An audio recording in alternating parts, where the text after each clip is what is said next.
This program is going to be principally focused on the three very important series of meetings which have taken place over the last 24 hours. The first is President Zelensky of Ukraine's visit to the United States. He's meeting with President Biden. He's addressed to Congress and the results of that meeting. The second is the meeting of the Collegium of the Russian Ministry of Defense. I understand that Collegium is in fact the correct word rather than board. Board is a translation that the Russians have been using, but Collegium is a much more accurate description of what happened. Anyway, the meeting of the Collegium of the Russian Ministry of Defense, which also took place yesterday and which heard comments from the Russian President Vladimir Putin and the Russian Defense Minister Sergei Shoigu. And the last is the important meeting that took place between Dmitry Medvedev, the deputy chair of Russia's Security Council, and the Chinese President Xi Jinping. So that's going to be the focus of my meeting, but I will begin first, as I traditionally do, with just a few words about the situation on the battlefields. And here we have a significant amount of news, though it is more news about very heavy losses suffered by Ukraine, about the Ukrainians trying to send more reinforcements to hold the line in Donbass, in Bakhmut, in the areas around Donetsk city, near Marinka, for example, and also in Kharkiv region, where the Russians are pressing forward their advantage in their advance towards Kupiansk. And it's more, as I said, information about Ukrainian attempts to try and reinforce these positions and continued Russian advances in all of these areas, rather than talk yet of any significant breakthrough. The reason for this is that even as the Russians advance incrementally, and I've read sometimes that it can be 100 meters at a time, but that just gives you some idea. It's not kilometers or tens of kilometers. It's not huge advances, 300 kilometers over a course of a single day, which apparently happened when the Russian military first entered Ukraine at the start of this year, in February of this year. Well, it's not sweeping advances like that. It is very, very heavy fighting, incremental advances by the Russians, fighting intense resistance by the Ukrainians, with the Ukrainians definitely suffering extremely heavy losses. Heavier losses, much heavier losses, indisputably, than those which the Russians are. And for the record, I've now seen some actually very convincing reports about the Russian artillery shelling in Bakhmut.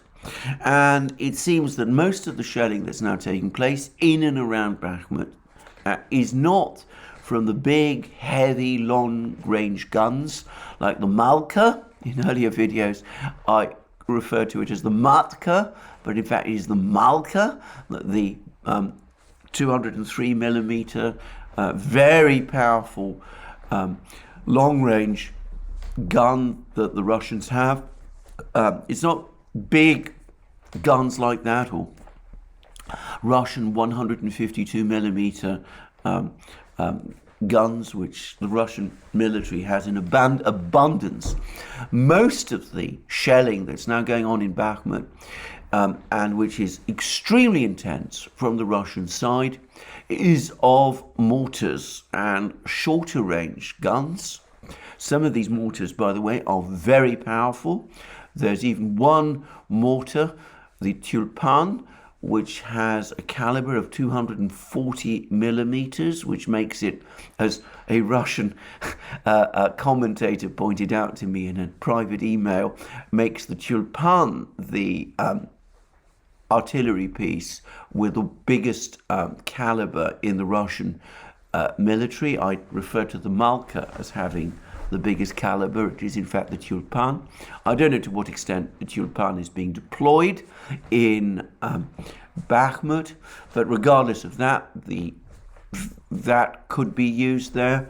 There's the TOS-1 flamethrower vehicles, multiple launch rocket systems which fire thermobaric missiles with rockets with thermobaric warheads. That apparently is also deployed in that area.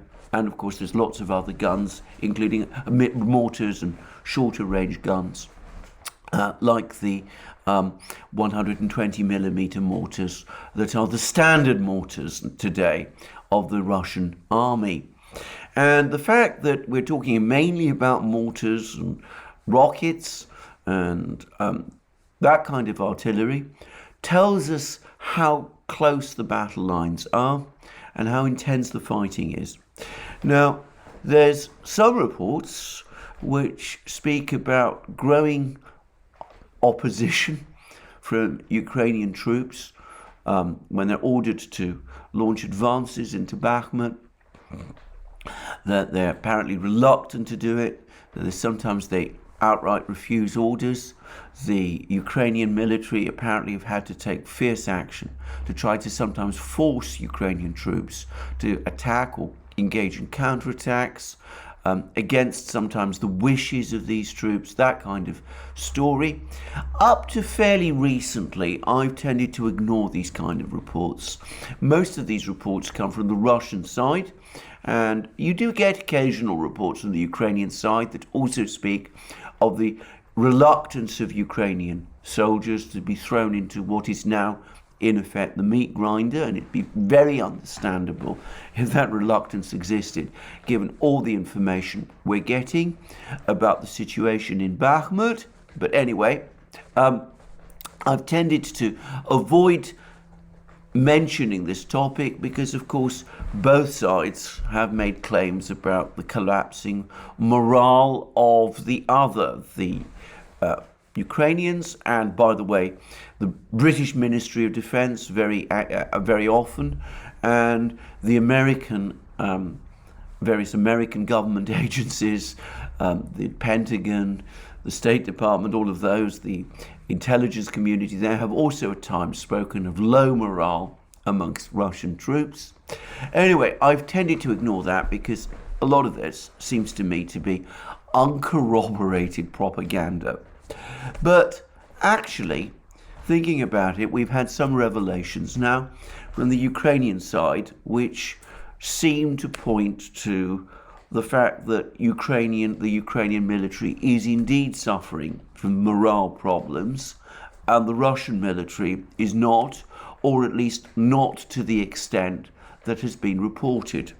If we talk about the situation of the Russian military, there was the admission from General Zelensky, the Ukrainian commander-in-chief, in the interview he gave to The Economist, that Russia's mobilization has worked, that Russian troops are prepared to fight, that the Russians don't seem to have significant morale problems. There's an important admission which flatly contradicts all the claims about collapsing morale on the Russian side and a botched mobilization that we've been reading in the Western media and hearing from various Western and Ukrainian government officials.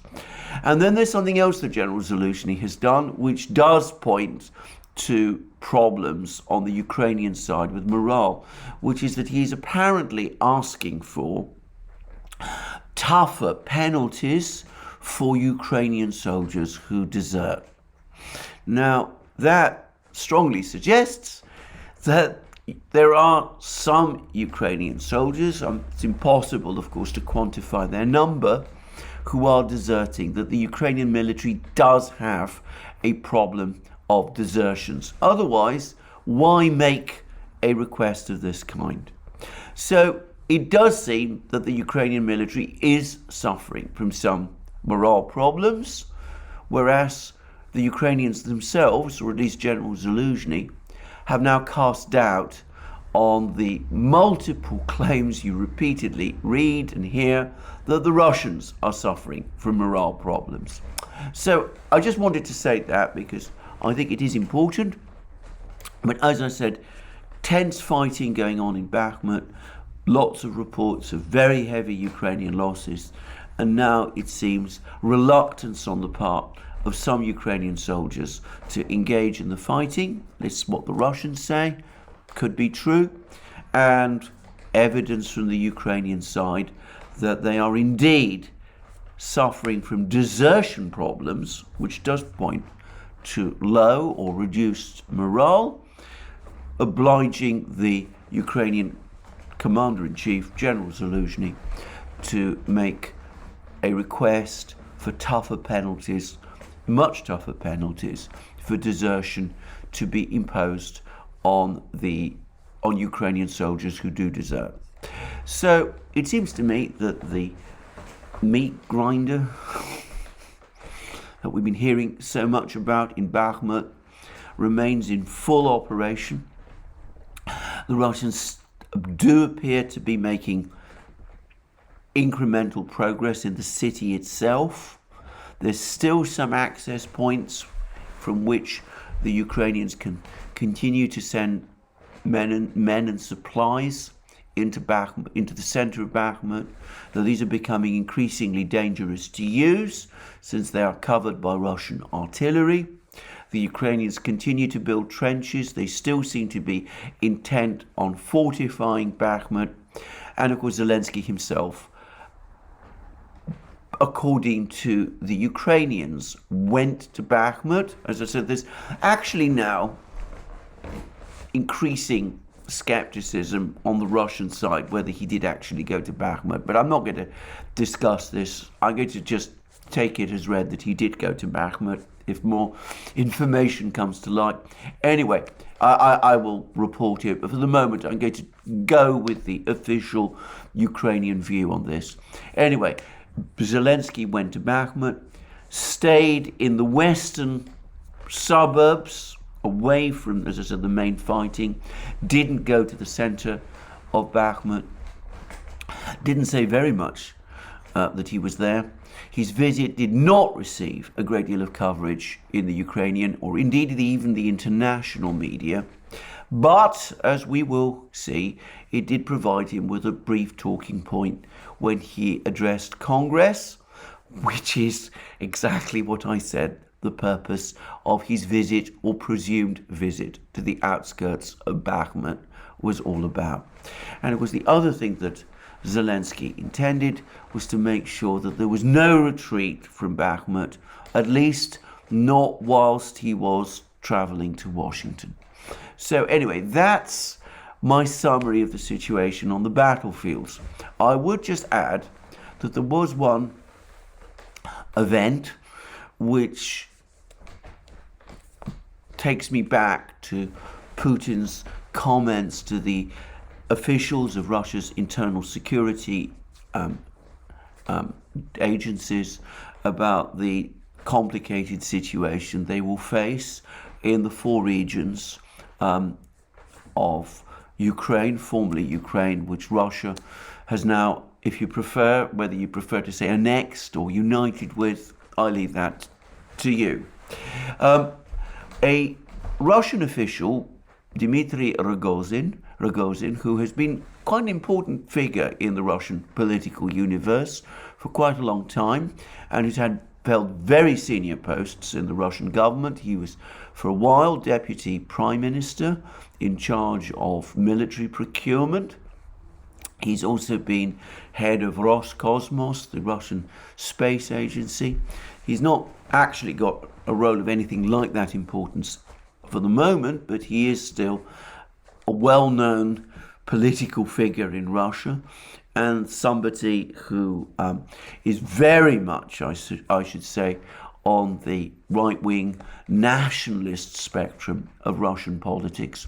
Anyway, he visited Donetsk city and he arranged to have a meal at a restaurant in Donetsk city, and whilst he was sitting down at the table, the Ukrainians launched an artillery strike on this particular restaurant, and two people apparently killed. Rogozin himself was wounded, as several others were. Rogozin himself is not apparently in any danger of losing his life. But of course, the fact that the Ukrainians did carry out this artillery strike shows that they were intending to kill him and that they knew he was there. Now, for them to have known that he was there again shows a breach in security. It means that somehow or other the Ukrainians got information about Rogozin's whereabouts. And I said in a video a few days ago that the Russians have carried out a major dragnet rounding up Ukrainian spies and informers in Donetsk and Lugansk, but clearly the Ukrainian networks have not been completely cleaned out. There are still some people in the Donetsk Republic, in Donetsk city, who are able to keep Ukraine informed of the movement of important Russian officials or former officials like Rogozin. Now let me reiterate one more time that when Putin addressed the people in the internal security agencies and spoke about the complicated situation that they faced in the 4 regions, he was talking not about the military situation, but about this problem of the presence of these Ukrainian networks in these 4 regions. I say that because I continue to read article after article appearing in the Western media, which takes Putin's words out of context, borrows its language from the, frankly, inadequate translation of his words provided by Reuters, and gives the impression that Putin somehow admitted that the entire military situation that the Russians were facing in the conflict was difficult. Putin did not say that. He was speaking to internal security officials about the complexity or difficulty of the challenge they would face in resolving the internal security issues that exist in Donetsk, Lugansk, Kherson, and Zaporozhye. That was all that his words were about. And nobody should try to expand the meaning of his words beyond the meaning they actually have. Anyway, I'm not going to waste more time on that. It's just that if you still see, as you probably will, articles in various places in the media, in the West and elsewhere, even around the global South, this has been reported because of the international reach that Reuters have.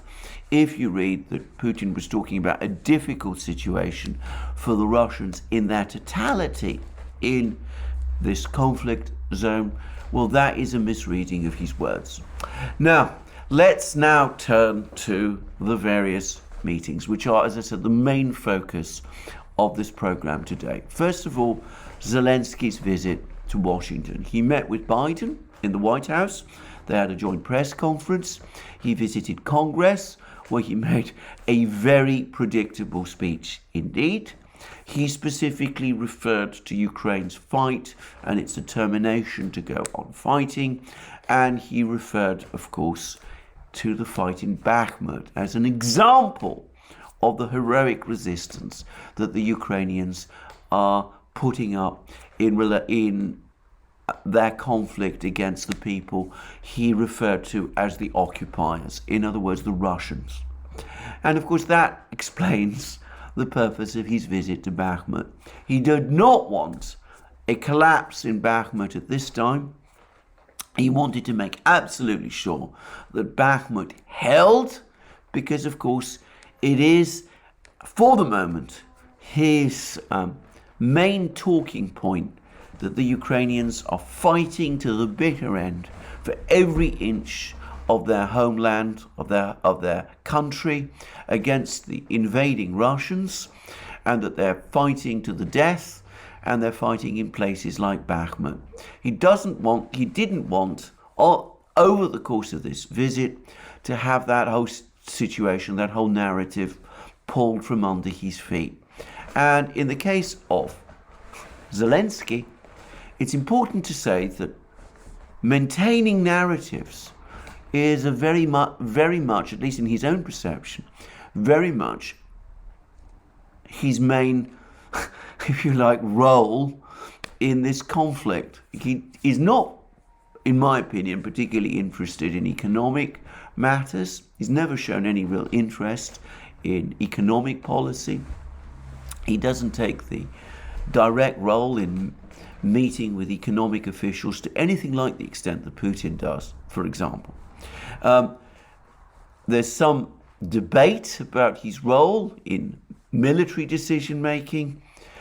My impression is that when he does engage in military decision-making, which is probably quite often, it is again always with the presentational optics, if you like, in mind.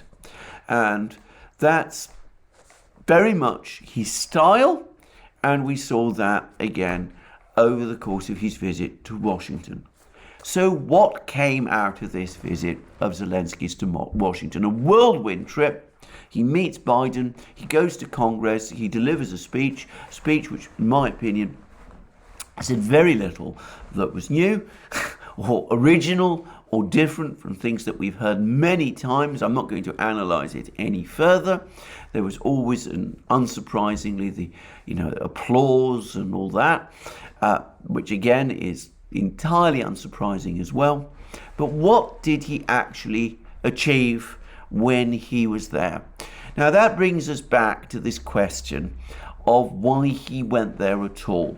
And I'm going to say straightforwardly that the reason he went there is the one I am sure that I gave the other day, which is that the administration told him to come because they want to get this omnibus budget bill through Congress by Friday. We've got only a very short time window to get it done. The new Congress comes into session on the 3rd of January. There's a Republican majority in the House, and that might start to make difficulties for the president and for his administration, especially with more and more Republicans now coming out and becoming increasingly concerned about the amount of funding that is being provided to Ukraine. I've even seen, by the way, some tweets from what you might call populist Republicans criticizing the establishment Republican leadership in the Senate, people like Mitch McConnell. They're pointing out that there seems to be hundreds of billions of dollars available to send to Ukraine, but there was never apparently $5 billion to enable Donald Trump to build and complete his border wall.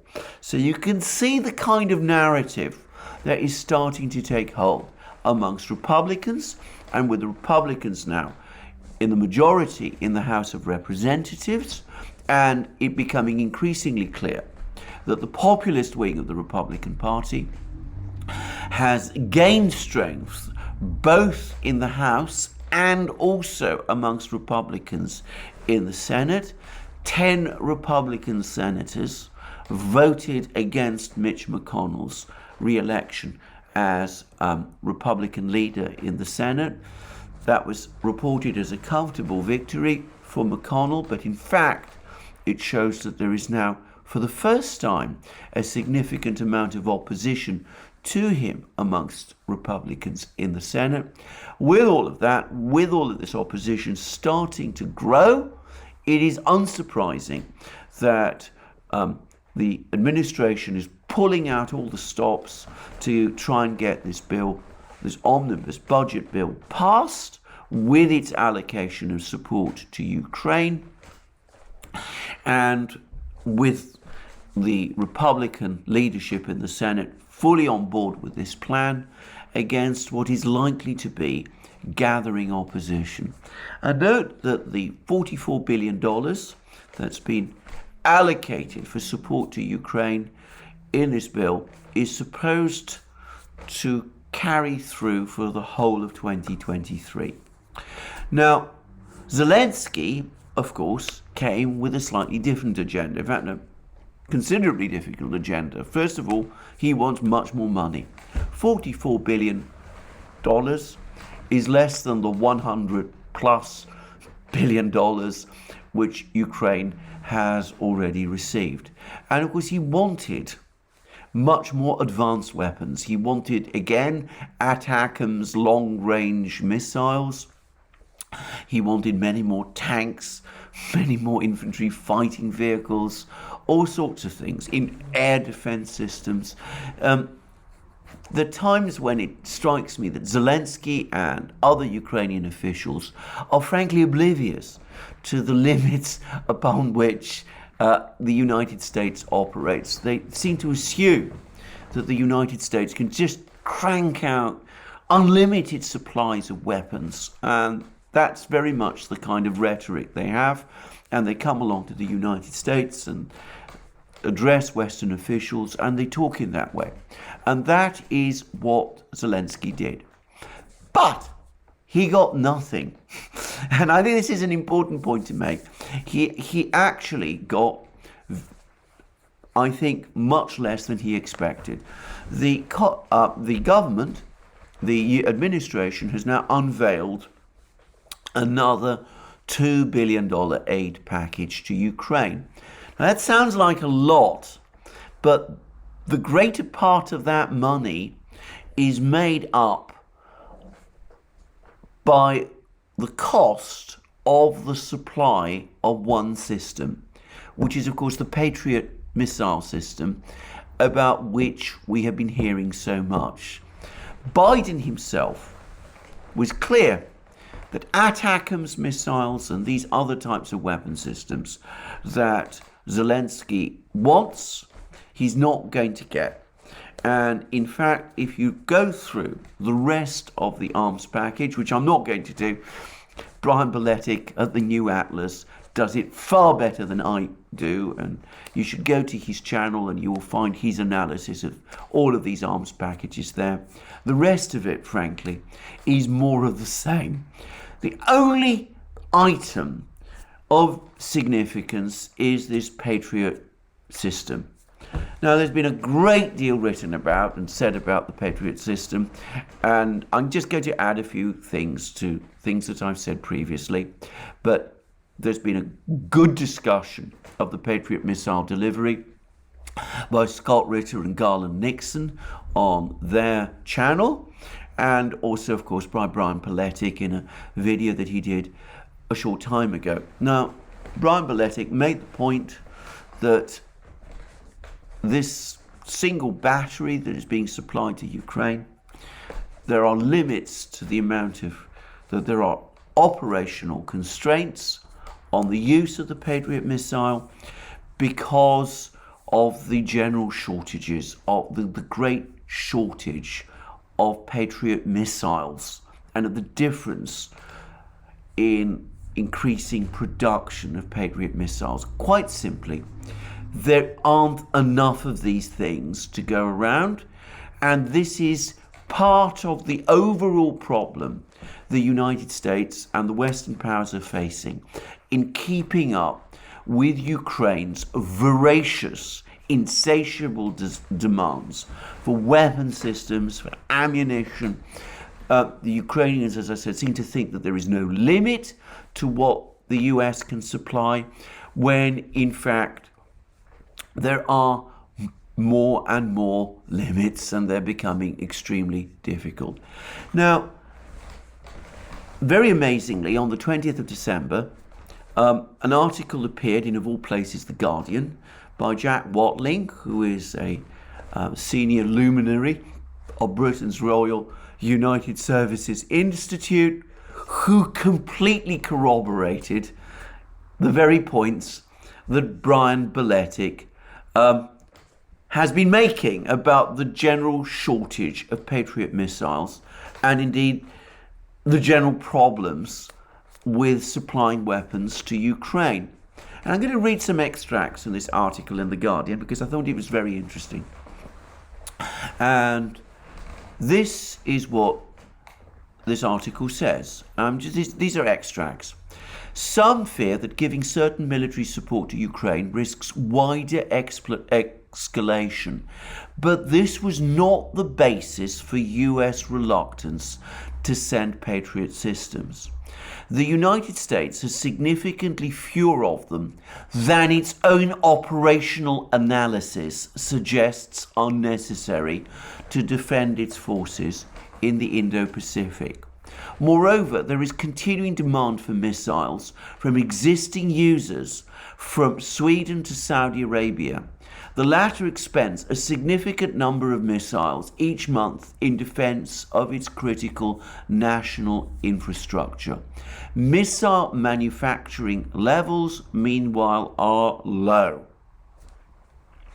And then there's a great deal about how there's a section then that follows which discusses how the hollowing out of NATO's defence industries has left the alliance in poor shape to sustain high-intensity operations.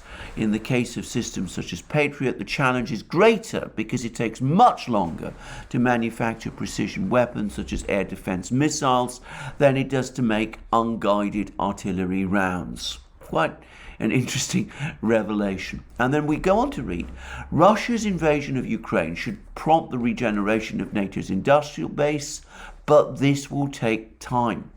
In the interval before increased supply is available, and we're talking about years, not months, and it might never happen, and with current pressure on demand, there is a risk that providing key systems to Ukraine, the West does so at the expense of its deterrence posture towards China over its threats to Taiwan's independence.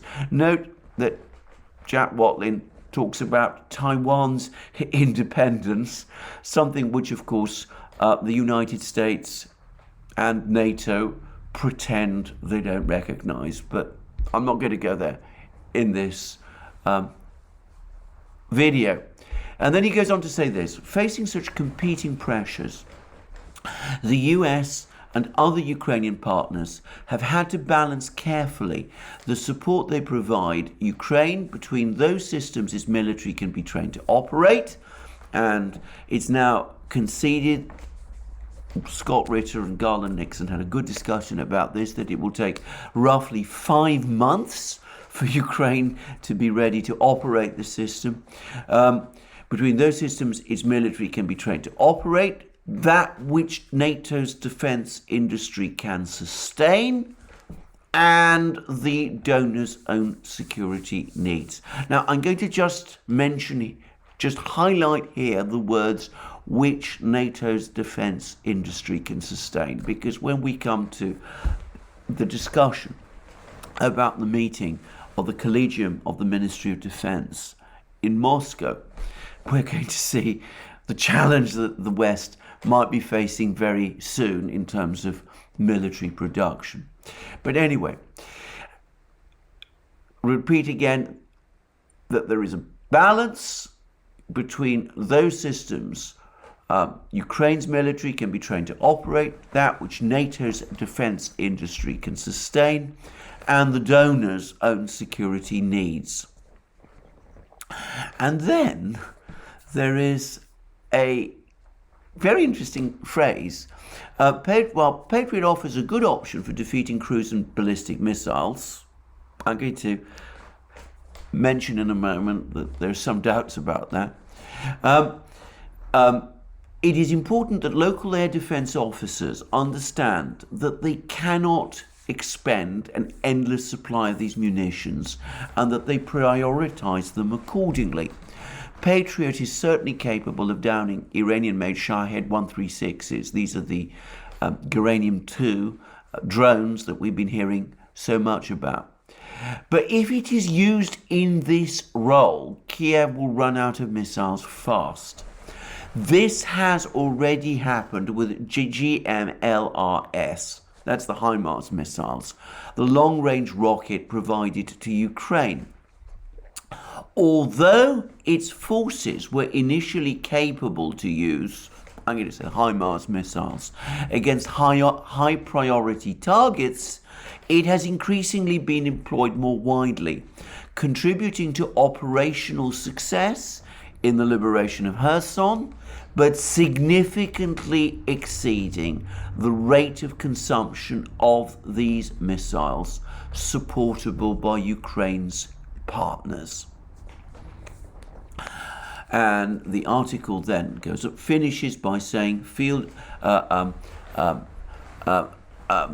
Ukraine needs to be supplied with, the weapons it needs to defend itself, but this will require some innovative thinking and investment by Ukraine's partners. It is also vital for global stability that the provision of these stocks is matched by an ability to industrially replenish NATO stocks and to convince China that production can be sustained in the event of a larger conflict. Now, again, that's not going to happen for many years. And if we're talking about the US competing with China in production matters, well, you can forget it right away. But anyway, that's how the article ends.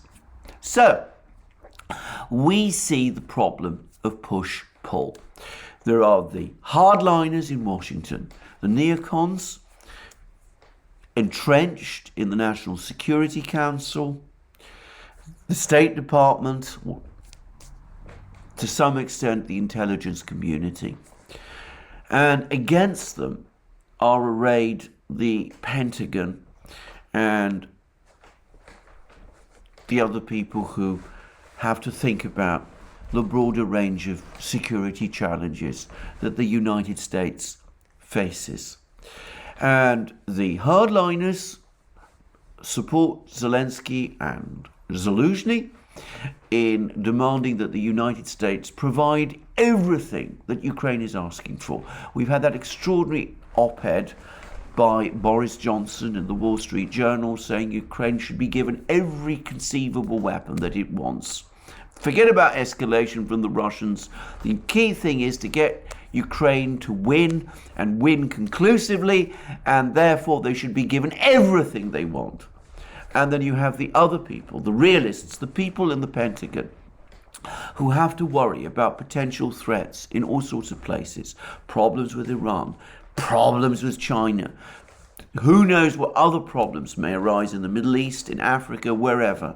And they say, we can't just go on giving Ukraine everything it wants. There has to be a limit, because unless we impose those limits, we are going to run into very serious problems in terms of what we can do, our own power projection capabilities, our ability to take on the Russians in all sorts of places. And coming back to the topic of the Patriot missile system, and a most interesting email from somebody who is authoritatively well informed about the Patriot system and who is somebody who has an expertise in this area, which I certainly don't have. But this person, I'm not going to discuss again who it is, it's a private email. This person explained one of its problems and one of the reasons, by the way, for its very high cost, which is that, as the United States has a tendency to do, it tried to integrate into a single missile lots of different objectives. It tried to make the Patriot missile, and apparently there is only one missile. I mean, there are various upgrades, but at any one particular time, a Patriot missile battery only has one missile. They tried to give that missile multiple roles. It can be used, it supposedly can be used against cruise missiles, ballistic missiles, aircraft, drones, all those sort of things. And that is asking a single missile to do too many things. It makes it an overcomplicated, over-expensive system, and its problem is that though it can do all of those things, it cannot do them optimally, because it is designed for too many roles. By contrast, the Russians with the S-300 and S-400 went in a completely different direction. They designed systems based not around one single missile tasked to carry out multiple different roles, but around a system that uses many different missiles, some long range, some short range, some bigger, some smaller, each of which is prioritized to be used against one type of particular threat. Drones, cruise missiles, ballistic missiles, rockets, aircraft.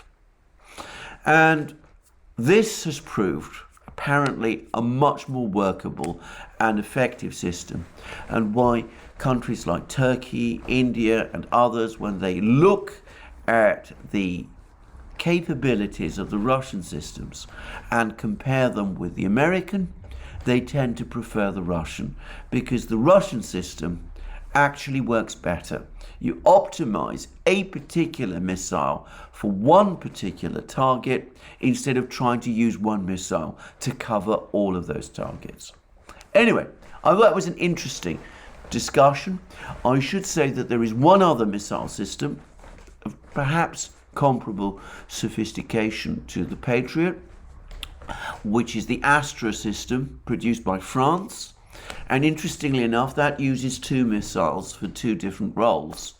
So it's a bit more like the Russian system, though not to the same extent. But the problem with Astra is apparently there aren't many launchers. There's only about 10 batteries of Astra systems, or maybe 15 altogether. There simply aren't enough of these systems basically to hand them out to Ukraine in a way that would make any conceivable difference. So I just mentioned that because it was an interesting email, and of course if people want to argue with that point, they're very welcome to. But Scott Ritter and Garland Nixon, there was a good discussion about the problems of using the Patriot missile and how it's actually not a particularly effective missile for the kind of roles that Ukraine has, that its range is not particularly great, and that there are severe limits to how it can be used. Anyway, that's enough of that. The point is that Zelensky was brought to Washington. He came there. Perhaps he did his job to some extent. He was able to help the administration get its omnibus bill through Congress before it rises on Friday. But he certainly didn't get the weapons that he wanted. And this article in The Guardian and the far more detailed and objective analyses of this kind of problem provided by Brian Beletic explains why. Now, at the same time as Zelensky is in Washington, we have had the board meeting, or the collegium meeting, of the Ministry of Defense in Moscow. And this has been a huge meeting, brought together, as I said, 15,000 people in total. And there are pictures of serried ranks of people in military uniforms listening to reports from Shoigu and Putin. And there's a fairly lengthy transcript of Shoigu's and Putin's words on the Kremlin website. They haven't yet completed the English translation, so I'm going to use a machine translation in places, but I don't think it's in any way particularly defective. And I'm going to discuss a little bit about what is coming, because of course it points directly to the problems that the West is going to experience in trying to keep Ukraine equipped. Now, first of all, Shoigu talked about the political background. I'm going to focus initially on Shoigu's words. He says things like this: after the revelations of Mrs. Merkel, Poroshenko, and other politicians about the true goals of the Minsk agreement, it became obvious to everyone that it was not Russia that was the source of the conflict in the Ukraine. The reason was the Western-funded coup d'etat in Kiev in 2014, which brought anti-Russian forces to power and divided the fraternal peoples. This provoked an armed confrontation in Donbass. Now we're going to hear more and more about this. We're going to learn huge amounts from the Russians. They're going to talk endlessly about Poroshenko's and Merkel's admission. People in the West don't want to hear this, but from the Russian point of view, Merkel's interviews was a gift. It shows that they were right all along and that there was no possibility of the Russians achieving a peaceful resolution of the crisis in Ukraine, because neither Ukraine nor the Western powers, not even the Germans, supposedly, I've expressed my views about this, wanted to achieve it. But anyway, we now have a long article, a long sort of rather series of speeches about the kind of things that the Russians are going to do. And Putin, first of all, talked about a huge increase next year in Russian arms production. And not just, and that comes on top of what was already apparently a very big increase in Russian arms production this year. He spoke about one particular sector of the arms industry, he didn't say which one, where production has increased by 106%. Not quite sure what that refers to, but we don't have the full details. But anyway, the fact is apparently there's been a big increase in arms production this year. Well, there's going to be big investments, and Russian arms production is going to increase even further. But the other thing that is very interesting, and now I'm going back to what Shoigu says, is that the Russians are now planning a very considerable increase in the size of their armed forces.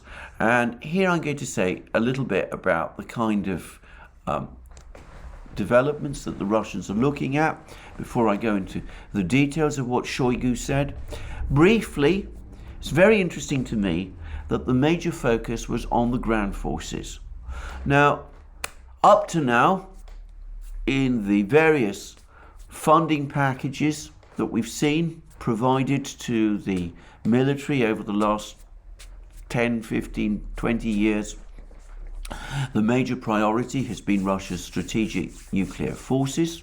That priority remains. That's been made very clear, both by Putin and Shoigu in these reports. Putin said that this was the guarantee, the strategic nuclear forces were the guarantee of Russia's sovereignty and independence. So there's not going to be any slackening of support for that. But funding has gone heavily to the Air Force, and it's produced results with the considerable increase in Russian military aircraft production and the ongoing introduction of Russia's fifth generation fighter jet, the Sukhoi 57. But there's also been heavy investment in the Navy. And I noticed that there's much less talk about the Navy in this series of speeches by Shoigu and Putin.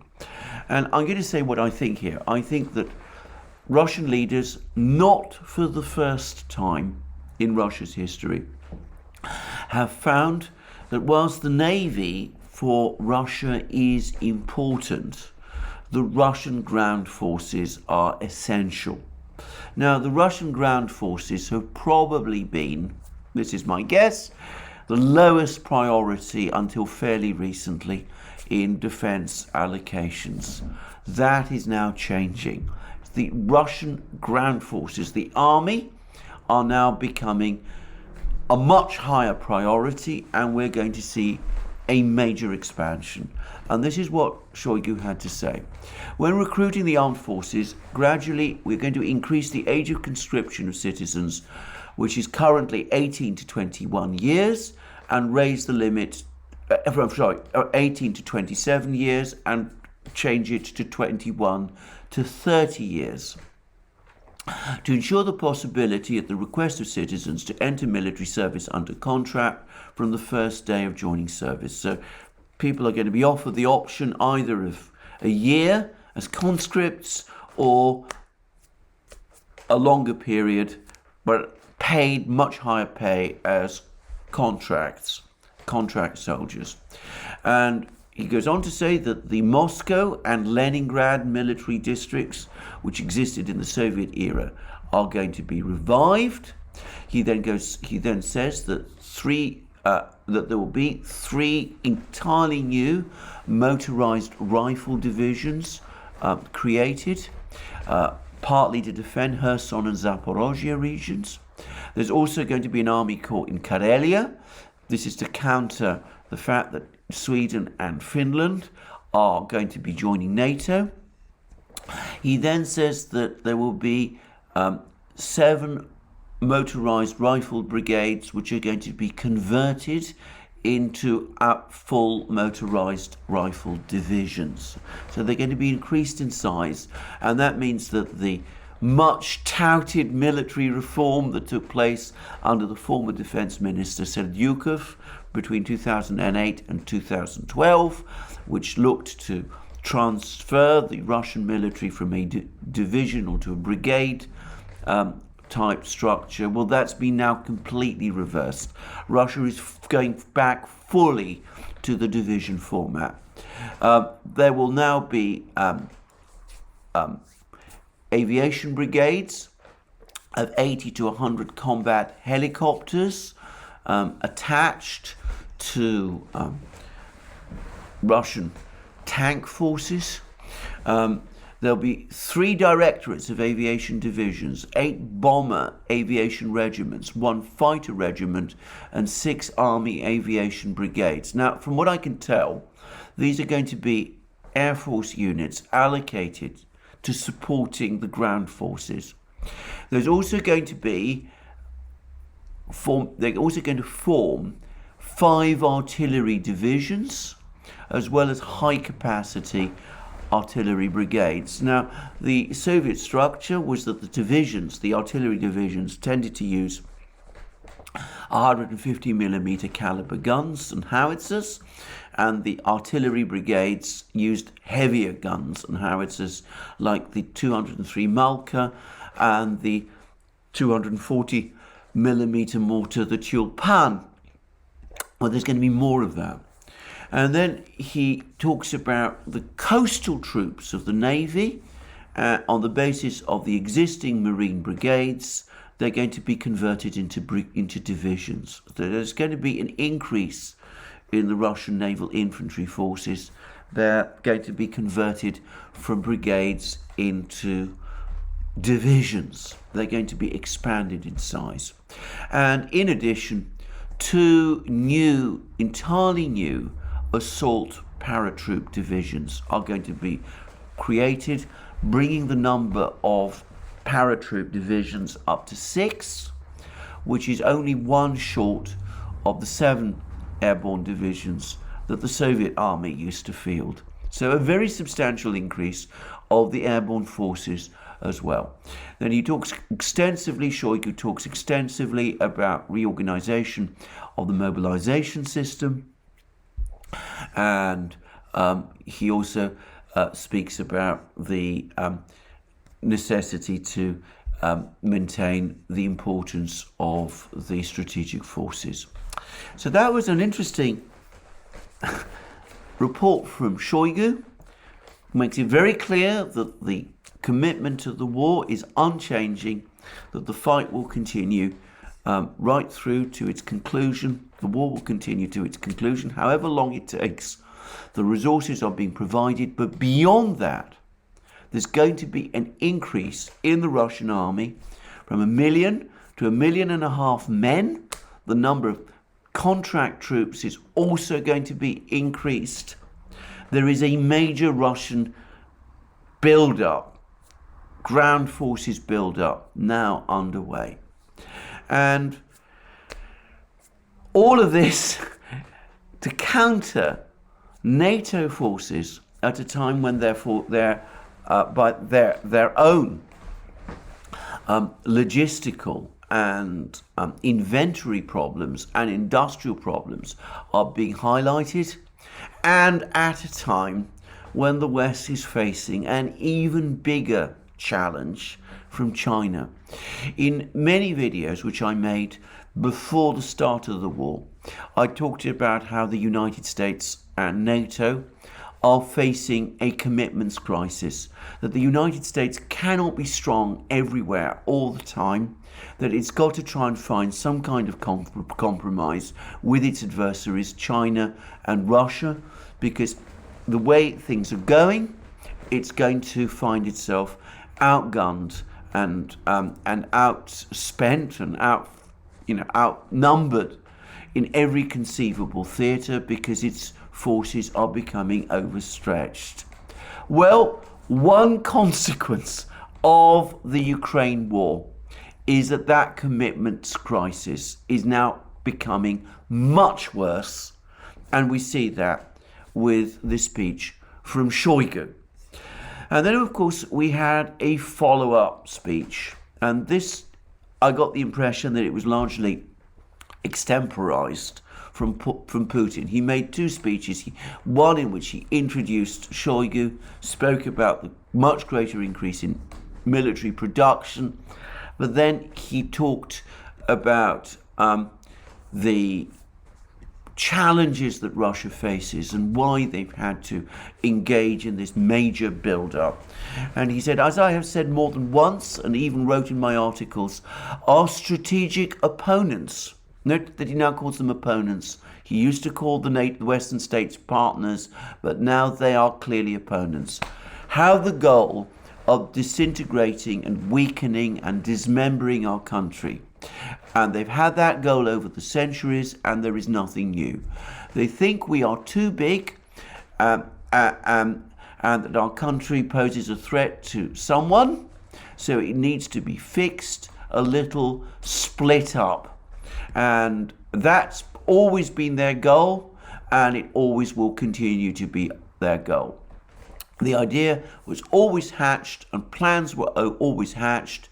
Hopes were made that one way or another they would be able to do it. And he talks about this being a perennial objective now of the Western powers, going back decades, even centuries. And then he talks about how the Russians previously have followed a completely different approach. We always wanted to be part of this so-called civilized world. He means the West. And after the collapse of the Soviet Union, which we allowed with our own hands, for some reason it seemed to us that from day to day we would become part of this so-called civilized world. And as it turned out, we were not expected there, despite all our efforts and attempts. I say this referring to my work. I also made those attempts. Our attempts to get closer, to become part of the West, it ended in nothing. And note that he essentially admits his own mistake, that he tried to work with the West, tried to find accommodations with the West for too long, but he's now come to the realization that it is attitudes towards Russia, the West is implacable. And then he brings up the topic of the war in the Caucasus in the 1990s and 2000s. And he says that, on the contrary, the West took other actions, including the use of international terrorists in the Caucasus in order to finish off Russia and tear apart the newly created Russian Federation. Many of those present in this hall do not need to have this proved to them. You already know what happened in the mid-1990s, early 2000s. And they seemed to anathemize all kinds of Islamist terrorists. He actually refers to the well-known terrorist organization and other criminals, but their use on the territory of Russia was considered acceptable. They were given all kinds of support, material, informational, political, whatever, including military, if only they fought against Russia. Thanks to the peoples of the Caucasus, thanks to the Chechen people, thanks to the heroism of our servicemen, we have passed this difficult period of our history. We have gone through these trials strengthened. And then he then goes on to talk about Ukraine. Our geopolitical rivals have begun to use everything. I don't want to offend anyone, but nevertheless I will say, what lies badly for their own purposes, they have begun to engage in brainwashing in the countries of the post-Soviet space and above all in Ukraine. Moreover, they did it quite successfully and were well prepared for this, since even in Soviet times, entire institutions worked in this direction. And by that he means academic institutions across the Soviet Union. He is talking about a fact much discussed now in the Russian media and information space about how Russian academic and Soviet academic institutions and even some governmental institutions became infiltrated, as they would say, or by liberal thinking, by pro-Western thinking, and that this has led to this crisis because it's turned large areas of the population against Russia. And he now suggests that this is all going to change. And then he talks about what he calls the coup d'etat in Ukraine in 2014. And he talks about how Russia, for decades after the end of the Soviet Union, tried to forge good relations with Ukraine. We gave them loans and supplied almost free energy resources for years. Nothing worked, nothing. Let me remind you that during the period of the disintegration of the Soviet Union, Ukraine, when it left the Union in its declaration of independence, wrote that Ukraine is a neutral state. Therefore, in general, what can understand the then leadership, and in the conditions of that time, they probably did not see any threats. A neutral state, fraternal people, a single culture, common spiritual and moral values, a common history. We didn't see any threats. But no, the enemy, the West, in other words, he now calls it the enemy, worked very stubbornly, and we must pay tribute to them effectively. None of our actions to build these relationships, which we probably hoped for, were effective, and none achieved the desired goal. I want to emphasize this. There is nothing to reproach us for. I say this with complete responsibility. And then he talks about his own feelings to the Ukrainian people, which are well known, about how he still considers them, in spite of everything, to be a fraternal people, and how he sees what has happened in Ukraine as a tragedy. And then he talks with particular bitterness about the 21st February 2014 agreement, which has entered between the then president of Ukraine, President Yanukovych, and his opponents in the Maidan movement, which immediately preceded Yanukovych's overthrow. And he says the following, and again, his bitterness, his anger is very clear. So after the 2014 coup, I will not talk about the reasons for that coup now. I will only say it is unacceptable. Let me remind you that in February 2014, 3 foreign ministers of European countries, Poland, France and Germany, arrived in Kiev and signed as guarantors an agreement between the opposition and the Yanukovych government. A few days later, a coup d'etat took place. Everyone forgot about those guarantees as if they never existed. What should they have done? Simply say, dear friends, we are the guarantors, we are the largest European countries, we ask you to return to the negotiating table, go to the polls and resolve the issue of power with the help of political procedures. Yes, and everyone perfectly understood what was good or bad. that the Yanukovych government would certainly have lost an election, especially since the then president agreed to almost all the demands of the opposition, including early elections. And when I asked our so-called colleagues, well, why did you bring the matter to a coup d'etat? There is no answer. They just shrug their hands. Well, it happened. It just happened. That is, we were given to understand that no pro-Russian forces, any politicians, journalists, public figures who at least somehow raised their voice in favor of developing Russia, they were simply killed on the streets. No one investigated anything. It became clear that we would not be given any chance, no chance to restore relations with this part of our former common country. It is impossible, in fact. And then he talks about brainwashing of the people of Ukraine. He talks about the spread of the ideology of the 1930s, which I don't want to name, in Ukraine. He talks about all of that in great detail. And then he says that it was obvious that a clash with these forces in the light of all of this was inevitable, and he then says we will not repeat the mistakes of the past when, in the interests of increasing our defense capability where necessary or where it was not really necessary, we destroyed our economy. So Russia will not go down the route of the Soviet Union. It will not overcommit to Ukraine. We will not engage in the militarization of our country and the militarization of the economy, primarily because the level of development achieved today, the structure of the economy do not require this. We simply do not need it. And then he goes on to say that nonetheless, we will improve the armed forces and the entire military component of the state. We will do it calmly, rhythmically, without fuss, and consistently.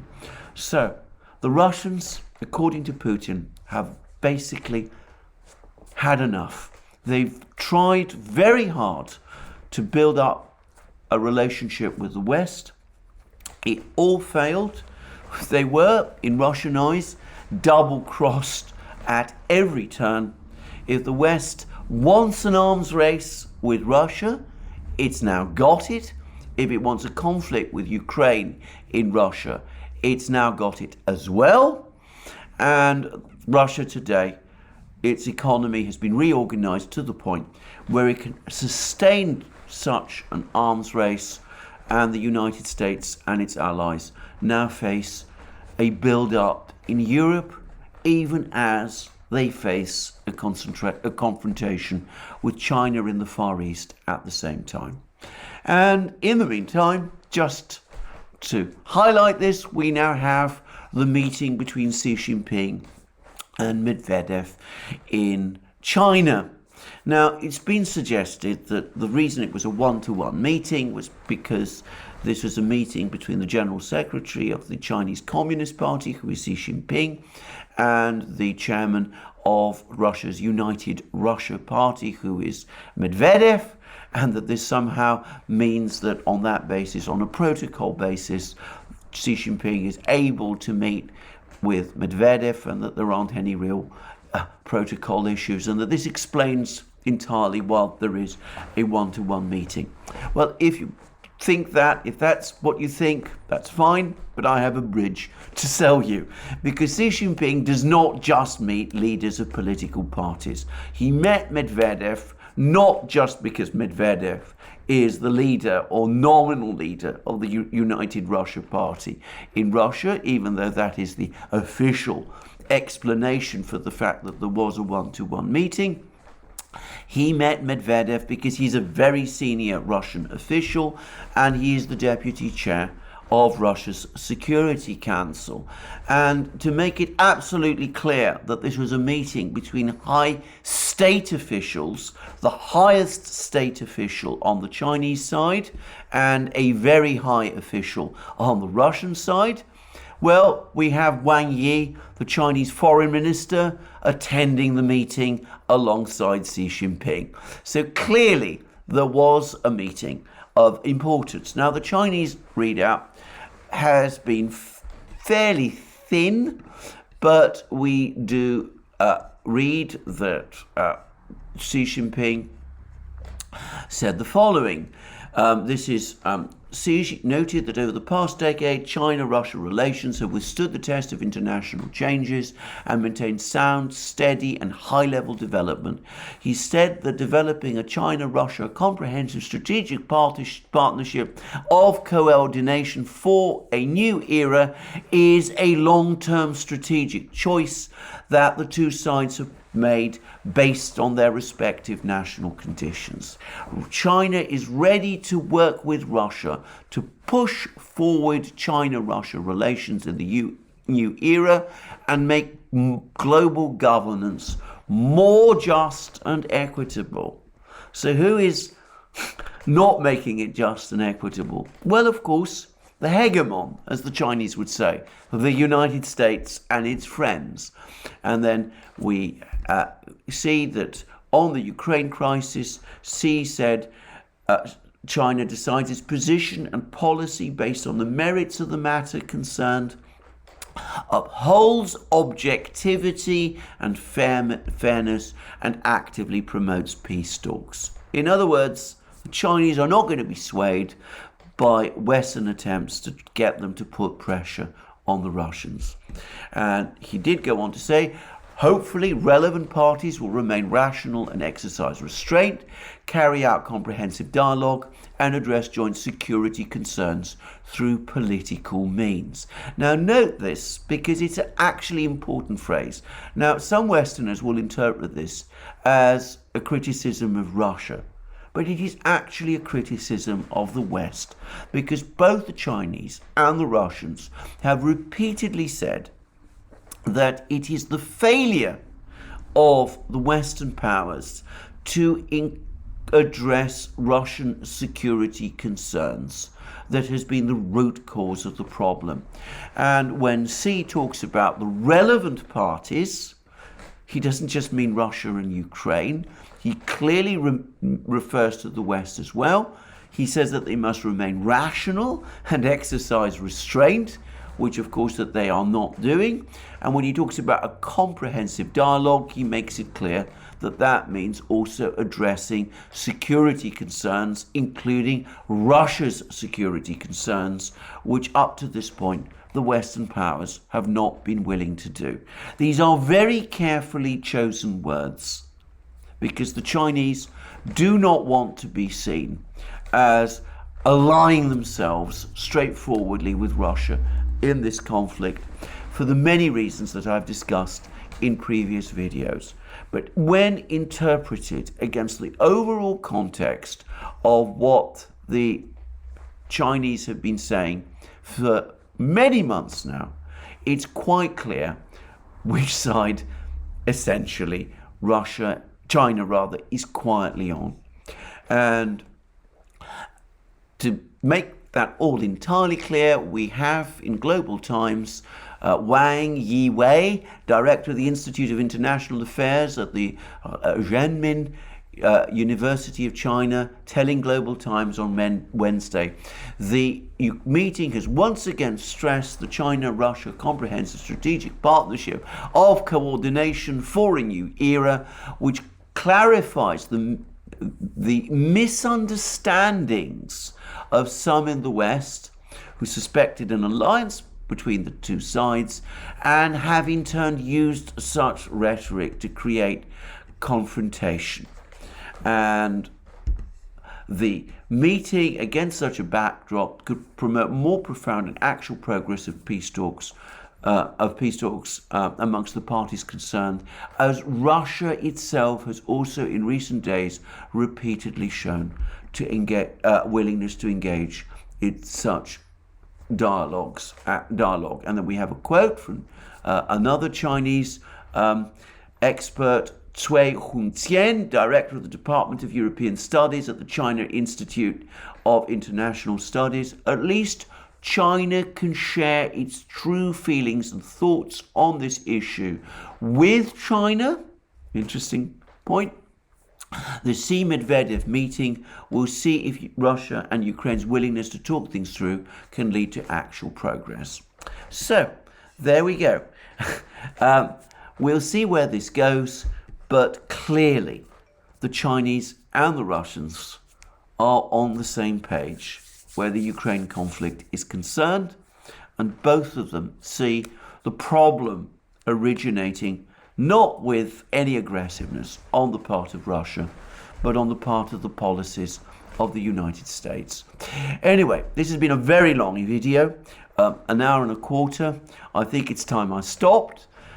Important series of meetings. I hope you've gained some understanding and at least of my opinions or assessment of what has happened.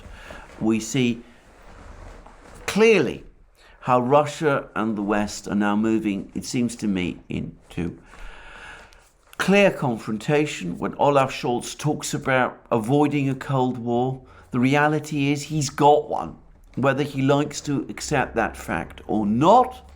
And I don't think there's anybody of importance in Moscow who disagrees with Putin's perspective on this. And we also see that Zelensky's visit to Washington has changed nothing of substance and has not made any real change to the direction of the conflict, whilst Medvedev and Xi's meetings highlight the fact that the Chinese-Russian relationship remains solid, with the United States now facing a challenge in two parts of the world, in Europe, where a huge Russian build-up is now going to happen, and in the Pacific, where we learn from Jack Watlin of the Royal United Services Institute, the United States is going to struggle to keep up its defense posture against China because it's having to send more and more weapons to Ukraine, even as relations between China and the United States get worse. Now, I'm going to end this program with one very last point, and that is that there's been a very interesting article in Axios which talks about the fact that Joe Biden apparently admitted on the 4th of November that the JCPOA, the nuclear deal between the United States and Iran, is dead. Now, if that's really the truth, then all I will say is that it's proof yet again of Joe Biden's propensity to say one thing and do something completely diametrically opposite. Apparently, he actually admitted that even as the United States has decided that the JCPOA is dead, it's going to pretend otherwise. We've seen where that has ended. Collapse of relations with Russia, deteriorating relations with China, possible confrontation with Iran as trust evaporates. A commitments crisis made even worse. The great achievement of this administration. I will stop now. More from me soon. Remember, you can find us on our other platforms: Locals, Rumble, BitChute, ODYSEE, Rockfin, and Telegram. You can also support us via Patreon and Subscribestar. Go to our shop, buy the great things that you will find there: our magic mugs, hats, hoodies, t-shirts, sweatshirts, and all those things. Remember, if you've liked this video, very long as it is, to press the like button and check your subscription to this channel. And thank you again, if you've held out to this point, for seeing this thing through. And I look forward to you joining me again soon. And if you've liked this video, remember to press the like button, check your subscription to this channel, and of course, more from me soon.